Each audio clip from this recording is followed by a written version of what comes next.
여러분 안녕하십니까? 뉴스라이브 문을 엽니다. 앞으로 서울에서 새로 짓는 건물에는 미세먼지를 걸러주는 환기장치가 의무적으로 설치됩니다.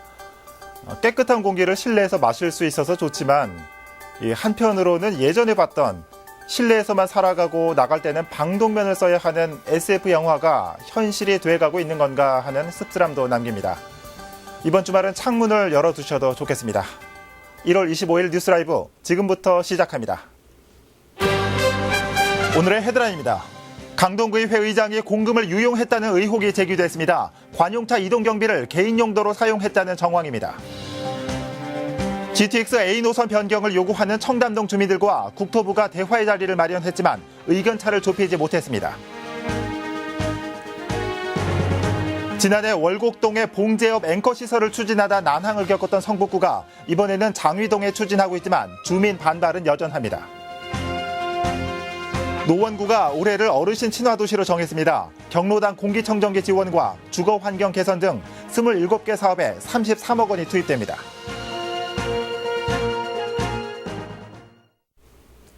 강동구의회 의장이 공금을 유용했다는 의혹이 제기됐습니다. 관용차에 써야 할 공금을 개인 용무를 보는 데 썼다는 주장이 나오면서 논란이 커지고 있습니다. 첫 소식 박영찬 기자입니다. 강동구 의회 의장이 공금을 사적으로 유용했다는 의혹이 제기됐습니다. 신무현 강동구 의원은 강동구 의회 이민택 의장이 관용 업무 시 제공되는 이동 경비를 개인 용도로 사용한 정황이 있다며 공금 유용 의혹을 제기했습니다. 강동구 관내가 아닌 지역을 수차례 다니면서 하이패스와 유류비 등을 사용했다는 겁니다. 9월 6일 날 09시 30분에 의회가 있었음에도 불구하고 의장님은 8시 31분에 벌써 톨게이트를 통과하고 나가고 있었습니다. 이어 신 의원은 이민택 의장이 회기 기간 중에도 골프를 치러 다닌 사실이 있다는 점도 덧붙였습니다. 회기 중에도 골프 친 사실이 있습니다. 10월 19일 날 저는 11시 본회의가 있었음에도 불구하고 이미 6시 57분에 의장은 나갔던 부분이고요. 개인 차량 수리비를 의회 공금으로 처리했다는 의혹도 주목할 만한 부분입니다. 신무현 의원은 이민택 의장이 개인 소유 외제 차량을 정비하면서 의회 차량을 정비한 것처럼 둔갑시켜 50여만 원의 수리비를 공금으로 처리했다고 주장했습니다. 거기는 외제 승용차만 수리하는 데였어요. 의장님의 차량이 벤츠 차량을 수리했는데 우리 의회 차량으로 수리된 걸로 둔갑시켜가지고 금액이 의회 차량으로 결제가 됐었습니다. 이민택 강동구 의회 의장은 공적인 업무 차원에서 공금을 사용했다는 입장입니다. 회기 중 골프를 쳤다는 주장 역시 업무의 일환으로 진행됐다는 점을 강조했습니다. 회기 중에 것은 또 있습니다. 골프를 치는 것도 방금 말씀드린 것과 같이 업무의 일환입니다. 개인 차량 수리비를 의회 차량 수리비로 둔갑시켰다는 의혹에 대해선 담당 직원이 처리한 부분이라며 추후에 자세한 내용을 파악하겠다는 뜻을 밝혔습니다. 개인 차량을 수리했다라고 한다면 이 견적서에는 이 차명이나 그런 걸 개인 차종을 쓸 수 있을 텐데 왜 스타렉스로 적혀 있는 거예요? 밑에 있는 직원이 좀 의도적으로 썼다라고도 볼 수 있는 건가요? 직접 지시를 하지 않으셨다면? 네, 그렇죠. 그 부분에서는 사실을 좀 확인해서 나중에 말씀드리겠습니다. 신 의원은 의장의 공금 유용 정황을 조직적으로 은폐하려 한 시도도 있었다고 주장했습니다. 강동구 의회 의장단 차원에서 이민택 의장과 관련해 논란의 소지가 될 내용이 유출되는 것을 막기 위한 압력이 있었다는 겁니다. 그 의장단에서 눈물겹도록 의장님을 보호하기 위해서 기자회견만은 하지 말고 가능하면 우리 자체에서 해결하자고 얘기를 했었습니다. 그냥 듣고 가자는 거죠. 한편 신 의원은 이민택 의장과 관련한 추가 의혹을 공개하겠다는 입장인 것으로 알려져 향후 강동 정치권에 미칠 파장에도 관심이 쏠리고 있습니다. 딜라이브 서울경기 케이블TV 박영찬입니다. 국토교통부가 지난 연말 GTX A 노선을 착공했습니다. 강남구는 주민 의견을 무시한 채 일방적으로 착공을 강행했다며 유감을 표명했습니다. 지난 23일 국토부와 노선 변경을 요구하는 청담동 주민들이 만났는데 불안과 안전 문제를 해소하기에는 역부족이었습니다. 지혁배 기자입니다. 강남구 압구정 현대아파트 옆 완충녹지를 거쳐 청담동 주택가 한가운데 지하를 지나는 GTX A 노선. 지난해 11월 주민 공람에서 처음으로 이런 사실을 알게 된 청담동 주민들이 노선 변경을 요구하는 집회를 열었습니다. 청담 마사회 건물에선 당초 국토교통부와 주민 대표들의 만남이 준비돼 있던 상황. 사업 시행사 관계자가 참여한다는 소식에 이 자리가 사업 설명회로 변질될 것을 우려한 주민들이 참가를 거부한 채 대치하고 있는 겁니다. 저희가 살고 있는 땅 밑에는 발파 공법을 씁니다. 우리 발 밑에서 폭탄, 다이너마이트가 터지면서 우리가 살 수 있을까? 과연 그러면서 생기는 균열들을 과연 국토부에서는 어떻게 그거를 감당할 수 있을까? 전혀 책임질 사람이 없는 작업을 한다는 게 문제인 거죠. 결국 주민 모두가 참석하는 것을 전제로 대화가 시작됐습니다. 거센 항의에 국토부를 제외한 사업 설계 시행사 등 관계자들은 밖으로 끌려 나왔습니다. 촬영이 금지된 채 열린 회의는 당초 계획된 압구정 현대아파트 노선이 집단 민원을 우려해 변경된 것은 아닌지, 강남구청이 대안 노선으로 제시한 한강 노선 대신 지반이 약한 것으로 파악되는 지역 지하에 노선을 강행하려고 하는 이유가 무엇인지 묻고 답하는 형식으로 진행됐습니다. 국토부는 기술 관계사들이 없다며 즉답을 피한 채 원론적인 답변만 내놨습니다. 2011년도부터 예비 타당성 조사를 했고 2014년 이후부터 26년까지 2년간에 걸쳐서 기본 계획을 했고 또 사업 시행자가 기본 설계를 해서 제출을 했고요. 저희가 사업 실시 계획 승인을 위한 실시 설계를 하는 과정에서 이런 기술적인 문제들을 다 검토를 한 겁니다. 결국 빈손으로 끝난 주민과의 대화. 다음 달 18일에는 국회 이종구 의원실 주최로 국토부와 전문가, 주민들이 참여한 GTX-A 관련 세미나가 열립니다. 딜라이브 서울 경기 케이블 TV 지적배입니다. 성북구가 지난해 월곡동에 봉제업을 돕기 위한 스마트 앵커 시설을 추진하다가 주민들의 반대로 무산된 바 있습니다. 이번에는 장위동의 부지를 확보하고 재추진에 나섰습니다. 이혜진 기자입니다. 성북구 장이동과 월곡동 그리고 보문동 일대엔 많은 봉제업체가 자리 잡고 있습니다. 하지만 나날이 봉제 산업이 위축되면서 새로운 기술과 판로가 필요한 상황. 서울시는 봉제업과 같은 제조업을 살리기 위해 첨단 정보시설을 접목한 스마트 앵커 건립을 추진하고 있습니다. 고가의 장비와 시설을 구비한 스마트 앵커 시설을 통해 새로운 봉제 산업을 이끌겠다는 것. 지난해 성북구 역시 스마트 앵커 건립을 추진한 바 있습니다. 200억 원 가까운 사업비는 정부와 서울시가 부담하는 대신 자치구는 부지를 제공하는 방식. 당시 구유지인 월곡동의 한 주차장 부지가 선정됐지만 주택가를 끼고 있어 여러 문제가 제기됐고 결국 사업은 무산됐습니다. 그런데 최근 성북구가 장이동 지역의 스마트 앵커 건립을 재추진하는 것으로 알려졌습니다. 장이동에 있는 시유지와 기존에 거론됐던 월곡동 구유지를 맞교환한 뒤 장이동 부지에 스마트 앵커를 짓겠다는 것.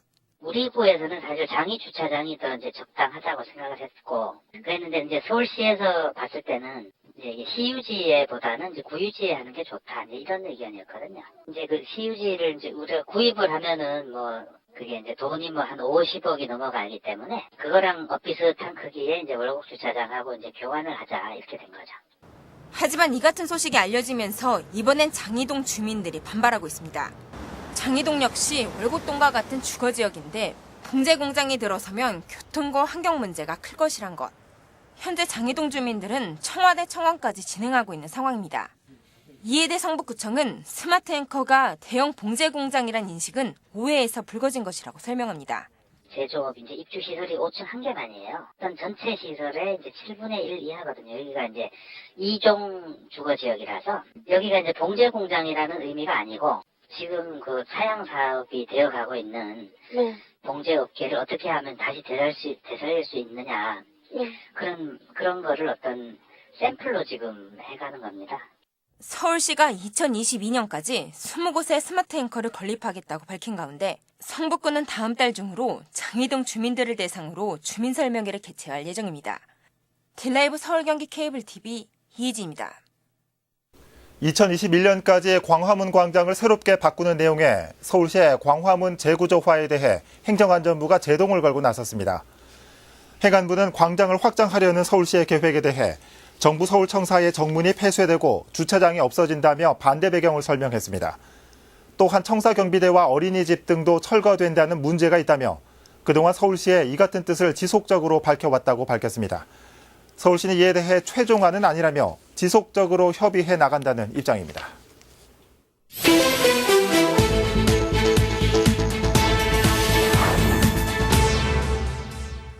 시뻘건 불길이 건물 밖으로 솟구칩니다. 어제 새벽 4시쯤 구로구 오류동의 한 신축공사 현장에서 화재가 발생했습니다.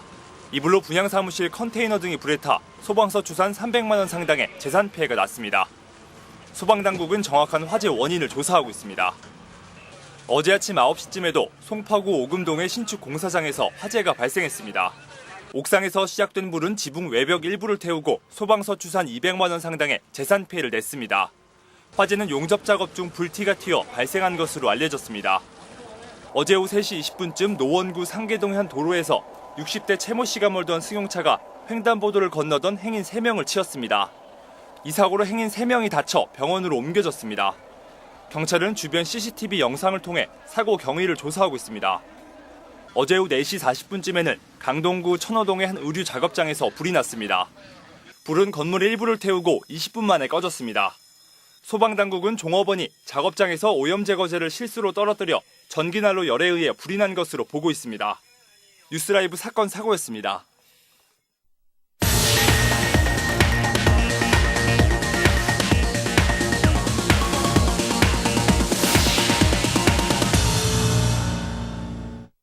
베이비 부머 세대의 은퇴 등으로 노인복지가 사회 화두가 되고 있습니다. 노원구가 올해를 어르신 친화도시 조성 원년으로 선언하고 복지 향상에 힘을 쏟겠다고 밝혔습니다. 박선아 기자의 보도입니다. 중장년 어르신이 컴퓨터 삼매경에 빠졌습니다. 배우기 까다롭기로 소문난 포토샵입니다. 이리 헤매고 저리 헤매지만 최근 시작한 컴퓨터 공부는 삶의 활력소가 되고 있습니다. 지금 3번째 수업이에요. 사진 편집이겠죠. 내가 뭐 어떤 걸 뭐 빼고 밝게 이런 거 하고 싶었던 것을 하는 거예요. 지난 2016년 문년 노원 50플러스 센터에선 교육과 운동 프로그램, 재취업 상담 등이 운영 중입니다. 시설이 너무 좋아서 뭐를 하더라도 하여간 배워야 되겠다는 감으로 이제 한번 방문했어요. 노원구가 올해를 어르신 친화도시 조성의 해로 선포했습니다. 65세 이상 노인들의 행복한 노후를 보장하겠다는 것입니다. 지난해 시행에 호평을 받은 24시간 무더위 쉼터는 올해는 주요 사업이 됐습니다. 각 경로당마다 공기청정기를 설치하고 독거 어르신 주거 환경 개선 사업에도 힘을 쏟을 계획입니다. 3개 분야 27개 사업에 구비 33억 원을 집중 편성했습니다. 우리 어르신들한테 실질적으로 이렇게 케어가 되는 그런 정책을 하는 게 대표적인 예로 이제 어르신 뭐 야가 무대 쉼터 같은 경우거든요. 노원구의 65세 이상 어르신은 7만 2천여 명입니다. 전체 인구 가운데 13.8%로 유엔이 정한 고령사회 14%에 육박하고 있습니다. 고령화가 빠르게 진행 중인 만큼 이를 극복하기 위한 방안 찾기에 고민 중입니다. 들라이브 서울 경기 케이블 TV 박선아입니다. 용산구는 지난 21일부터 동업무보고회를 진행하고 있는데요. 현장에서는 구민들의 목소리를 구정에 반영하는 자리가 마련됐습니다. 어떤 얘기가 나왔을까요? 이재영 기자입니다. 간판에 새겨진 이름이 상당 부분 떨어졌습니다. 아예 없는 곳도 있습니다. 서울 용문 전통시장입니다. 낡아가는 간판처럼 시장도 쇠퇴하는 것 같아 안타깝기만 합니다. 새로 생긴 건물 같은 데 보면 간판 다 예쁘게 해놨잖아요. 거기 보기 좋던데. 성장현 용산구청장이 용문동 주민센터를 찾은 날 구민들은 시장의 간판 정비 사업을 건의했습니다. 일단 성 구청장의 반응은 긍정적입니다. 우리 구가 여기 전통시장 살리는 아름다운 간판 만들어 달기 이 사업을 하는데 4억이 좀 넘는 돈으로 올해 간판 예쁘게 정비를 하겠습니다. 용문동의 또 다른 문제는 불법 주영차입니다. 구가 지난해 시간제 단속 유예를 전일제로 확대했기 때문입니다. 단속용 CCTV를 설치해달라는 안이 건의된 이유입니다. 하지만 성 구청장은 시장의 활성화를 위해 단속 기준을 완화한 만큼 당장 CCTV를 설치하긴 어렵다고 답했습니다. 다만 피해가 최소화될 수 있도록 신경 쓰겠다는 입장입니다. 카메라를 갖다 달아놔버리면 이제 시장고로는 차들이 한 대도 못 되거든. 구청장이 강력하게 한번 그쪽을 점검을 하라 그러겠습니다. 차도 빠듯하게 되고 다니고 그러는데 불편함이 좀 없도록 하고. 구민들이 건의한 의견은 검토 과정을 거쳐 구정에 반영될 예정입니다. 처리 결과는 연말에 발간되는 백서를 통해 공개됩니다. 동별 현안을 중심으로 구민과 함께 만들어가는 새해 구정. 용산구 동업무 보고회는 오는 31일까지 계속됩니다. 딜라이브 서울 경기 케이블 TV 이재용입니다. 노원구의 한 시장에서 홀몸 어르신들을 위해 떡국을 나누는 자리가 마련됐습니다. 설을 앞둔 시장은 떡국에 따뜻한 만큼 상인들과 어르신들 사이에 정도 훈훈했습니다. 오신영 기자입니다. 김이 모락모락 나는 떡국을 한가득 그릇에 담습니다. 파와 김가루 같은 고명도 얹어 떡국의 모양을 더합니다. 완성된 떡국은 시장을 찾은 어르신들께 전달됩니다. 노원구의 한 시장 상인회가 홀몸 어르신들을 위해 마련한 떡국 나눔 행사입니다. 구정마디 행사로다가 나온 건데요. 그거를 해마다 노래자랑과 이제 이렇게 각설이 불러서 이렇게 행사를 했었는데 금년에는 그거를 안 하고 지역 주민을 위해서 독거노인 떡국 잔치를. 공릉동 도깨비 시장의 떡국 나눔 행사는 올해로 4회째를 맞아 어느덧 새해를 맞이하는 시장의 특별한 행사로 자리 잡았습니다. 시장 상인회와 노원구가 손을 잡아 비용을 마련했고 공릉 1동과 공릉 2동의 주민센터에서 홀몸 어르신 300여 명을 나눔 행사에 초대했습니다. 설을 앞둔 어르신들은 상인들이 마련한 떡국을 먹으며 가족과 같은 정을 느끼는 한편 설 대목을 맞아 동네의 전통시장도 좀 더 활성화되기를 바라봅니다. 떡국 먹는 거는 그래도 원래 지금 처음 와봤네. 해마다 하셨다는데. 설 느낌 이제 시장으로 모두 많이 찾아와야지. 네, 시장의 상인들 좀 많이 잘 됐으면 좋겠습니다. 우리 주변 취약계층을 돌보려는 노력이 기해년 새해부터 우리 동네를 더 따뜻하게 밝히고 있습니다. 딜라이브 서울 경기 케이블 TV 오신영입니다. 설을 맞아 서울 시내 전통시장에서 제수용품 할인 판매가 진행됩니다. 다음 달 3일까지 서울 시내 122개 전통시장이 참여해 설 제수용품과 농수산물을 최대 50% 할인된 가격으로 판매합니다. 또 시장별로 5만 원 이상 구매한 소비자들에게 쇼핑용 캐리어와 온누리 상품권 등 다양한 경품도 제공할 예정입니다. 대형마트 휴무일인 27일에는 60여 개 전통시장에서 영광굴비 직거래 장터도 열립니다. 한편 설맞이 할인 행사 기간 동안 전통시장 주변 도로의 주정차가 최대 2시간까지 허용될 방침입니다.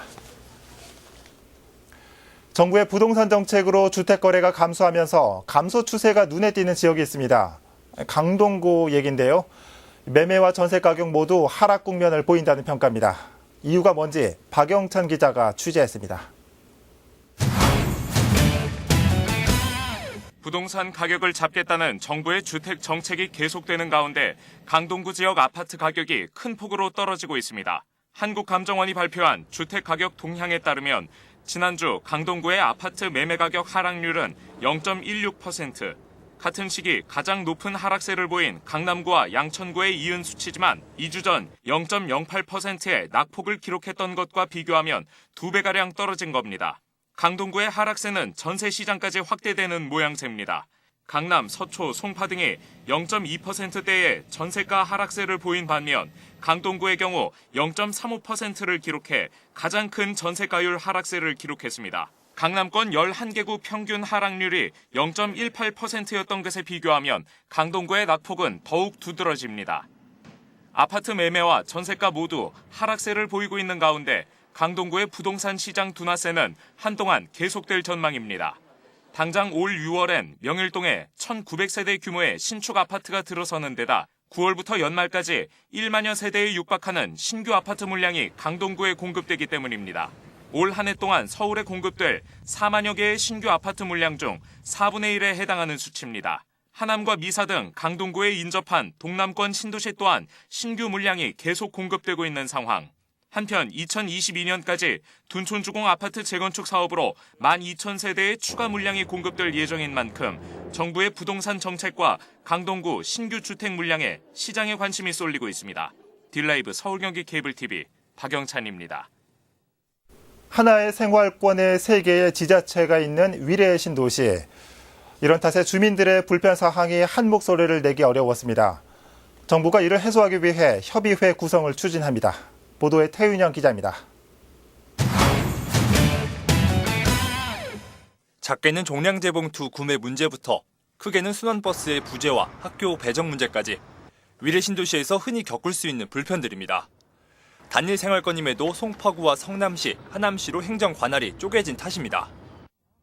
같은 생활권에 사는 사람들끼리 서로 문화적인 거나 뭐 어울림 같은 게 사실은 다 다른 거죠. 예를 들어 주민센터를 이용을 하려고 해도 이쪽은 이쪽으로 가야 되고 저쪽은 저쪽으로 가야 되고.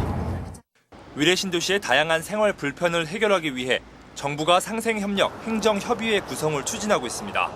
교통불편과 주민 편의시설 부족 등 각종 위례 신도시 현안을 분과별 회의를 거쳐 해결하게 됩니다. 초대 회장은 경기도지사로 서울시장과 번갈아가며 맡을 예정입니다. 행안부에서는 경기도 서울시가 빨리 근본적으로 회의를 진행을 하자라는 입장이고 저희도 또한 회의를 진행하자라는 입장이고 그래도 뭐 이번에 참석을 하겠다고. 주민들은 대체로 행정협의회 구성을 반기는 분위기입니다. 하지만 교육 분야의 경우 학군 통합은 지역 간의 갈등을 일으킬 수 있는 데다 두 교육청 간의 협의도 어려울 거란 의견이 나옵니다. 송파 위례는 그 서울시 교육청 산하고요. 그리고 하남과 성남은 그 경기도 교육청 산하입니다. 교육청 틀이기 때문에 학군 통합인 논의는 어렵지 않나 생각합니다. 위례 신도시 상생협력 행정협의회는 각 지자체별 의회 의결을 거쳐 3월 중에 출범할 예정입니다.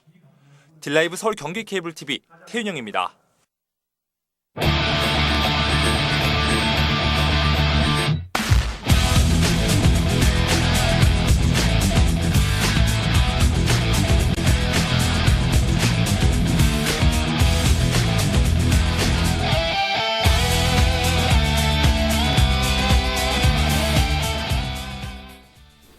행정당국과 협의도 없었던 광화문 확장 발표에 을지면옥을 지킨다며 중단시킨 재개발 사업, 지난해 용산 여의도 개발 철회까지 최근 번복되고 있는 서울시의 행정에 우려의 목소리가 높아지고 있습니다.